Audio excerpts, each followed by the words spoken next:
baby. Hey everybody. Hey Jim. You know, today I'm going to try and start the painting of the 1982 Porsche 911 SC. Yesterday I went out and took some pictures of it, and I'm going to show you the pictures I'm going to work with. Cat meowing. And I'm going to show them to you in the order from what I believe will be the easiest to make a painting from to the one that would be the most difficult. I've got 5 of them here. This one here, I think this one's going to be real easy. It'll go fairly quickly. There are large areas of one color, and the only real heavy details and the real story of this whole painting is just going to be told in the reflection of the headlight. And the rest of the painting, bang, real quick. So that one I'll probably do first, because it'll only take, I don't know, a couple hours to come up with something decent there. I have a really piece of junk printer. What a surprise. It's an HP, and if you put genuine HP ink in it, it has to put a little window up thanking me for purchasing genuine HP ink in between every single sheet. So I have to go up and click it off. There's no, don't ever show me this again. It's really annoying. So I went and bought fake ink for it. So the fake ink goes in. I don't get the really annoying warnings and thank you notes every single sheet it prints, but it ran out of ink after about 6 sheets. So this picture has bad ink. Bad print. I can still use it, because all I'm going to use it for is to project the actual car image. The rest of the background, all of that stuff, yeah. So it doesn't really matter that it came out this way. This is the next one in the order of difficult. It has a background, it has sky, it has the road surface in front of it. So all of that stuff takes a little bit of extra time to actually make it look halfway decent. And then this next one is a little bit harder again, just because it has lettering and logos and things like that. And to me, those are kind of hard because I have a very unsteady hand. So then the next one, this one, again, the printer is a piece of junk. I should get a better printer. This one will be more difficult because you have tire tread and you have those little bumper rubber parts that are a little more complex to make look proper. So that one would be the next hardest one. And this one is the hardest of the 5. And that's because it's got all the elements. It's got the sky, it's got a background of, you know, all of that takes a lot of work. And then trying to represent this whole shape and get it all just right, this one would be the most difficult to accomplish. But I think I'm going to paint all 5 of them. Probably not today, but I'm going to get started, at least the very first one, the easy one. I'm going to go ahead and put it in the projector and do the sketch and paint it. And then I'll do the other 4 some other time. But we're going to do that one today.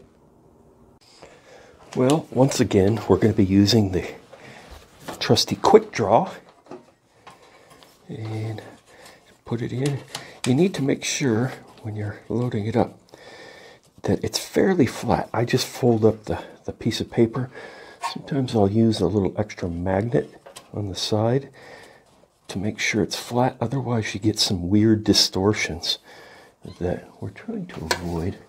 I don't know what happened to my other magnets, but that looks pretty good. And maybe I should use the magnet over here, because this is the more important side where everything has to look just right for this. So, okay. There's our image. It's being projected onto a fairly small canvas. The way this is going to go, I think, is each one of these 5 images that I showed you, as I progress through making them, each canvas is going to get a little bit larger. And the reason for that is these simple ones, I can do them on a smaller scale and have them come out okay.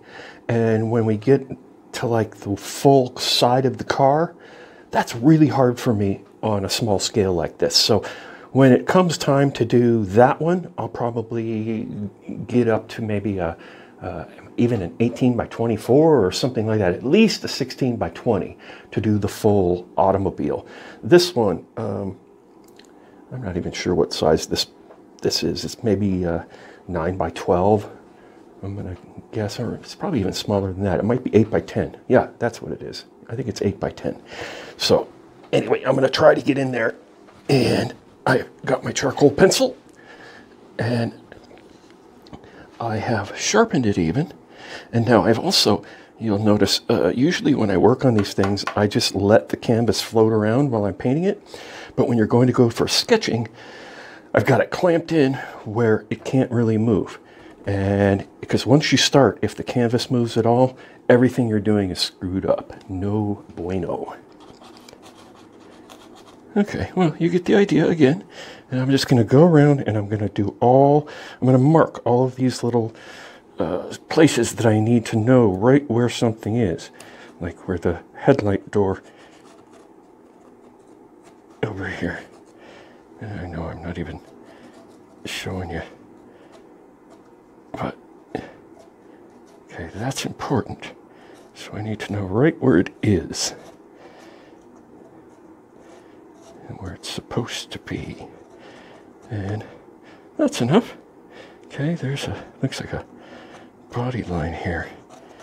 And I'm not so concerned with the shadow line, as that I can fool around with. It's not so much the lighting on the car. I'm trying to actually just get the car, because all the rest of that stuff I can manipulate and have it do whatever I want it to do. What I'm really trying to do here is just get the shape of the car, and then the rest of my painting I can do whatever I want. I can make this just like, what I'm planning on doing is making this just look like the picture where the car's beige. But if I wanted to, I could make this car look like it's black and make a big reflection. Or, I mean, you can do whatever you want as long as the shape of the car is correct. So that's all I'm trying to do here, is get the car. Don't really care about anything else. And you can see I'm very shaky, but that doesn't really matter. And, you know, making mistakes doesn't matter, because I'm going to go over the whole thing with paint. I try to steady my hand. I put my little pinky out and put that against the canvas to try and steady myself, but it doesn't really help that much. Yeah, we're getting there. Well, there is my shaky-handed sketch. The projector is still on, and I'm about to turn it off, and yeah, there's our sketch. Projector on,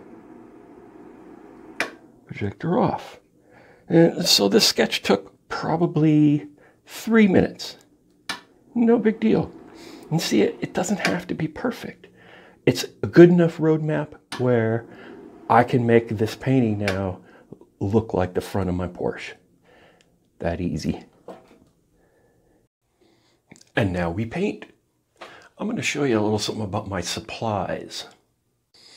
These are some of the colors I picked out to use today. It's not much different than the ones I used on the Mercedes painting the other day. Here I've freshened my water. I'm going to use the same old brushes. And something about the brushes. I never buy expensive brushes. I buy stuff like this. This is a set, what is it? 25-piece value pack of stencil brushes. So it comes with some sponges, and it's really cheesy stuff. I think it cost $5 for the whole set. Those are the kind of brushes I use. And that way, when it comes time to do something like this one, I've chopped it up and screwed it up, and when I get done with it, that's all right. And I kind of like the wide, flat brushes. I don't use that many different ones, but I like this one because it can carry a lot more paint, and then I can still actually do a fairly small detail with it. So I'm really trying to stop saying so much.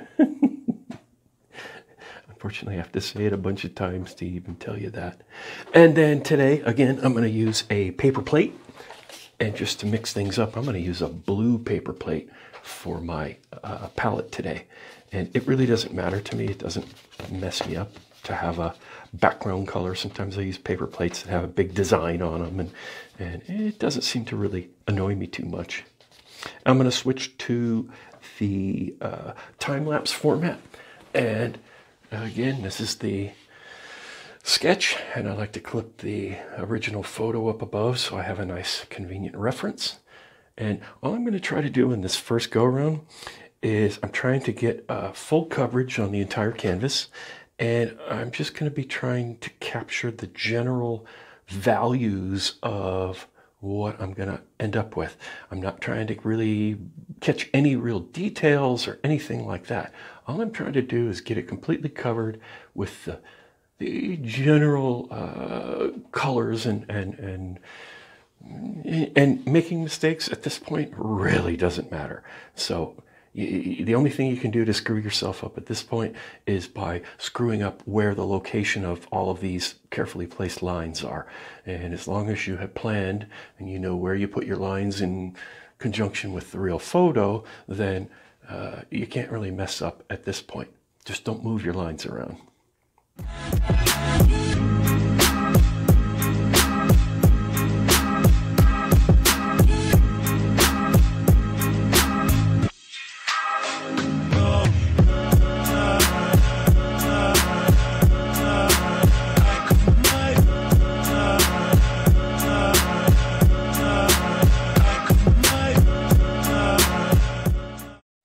Well, that was only about 15 minutes.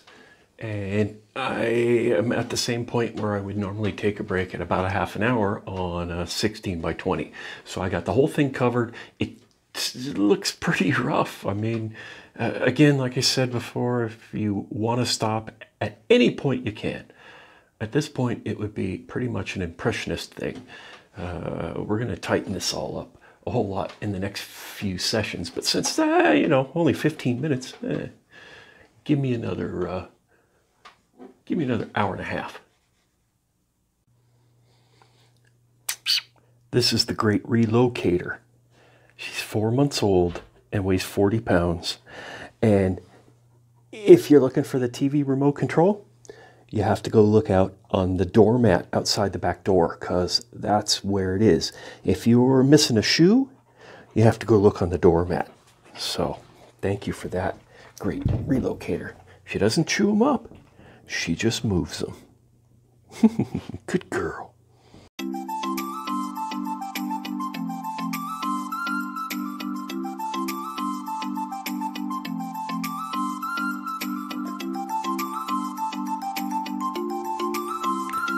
I'm gonna have to finish it tomorrow, but at least I got a good start on it.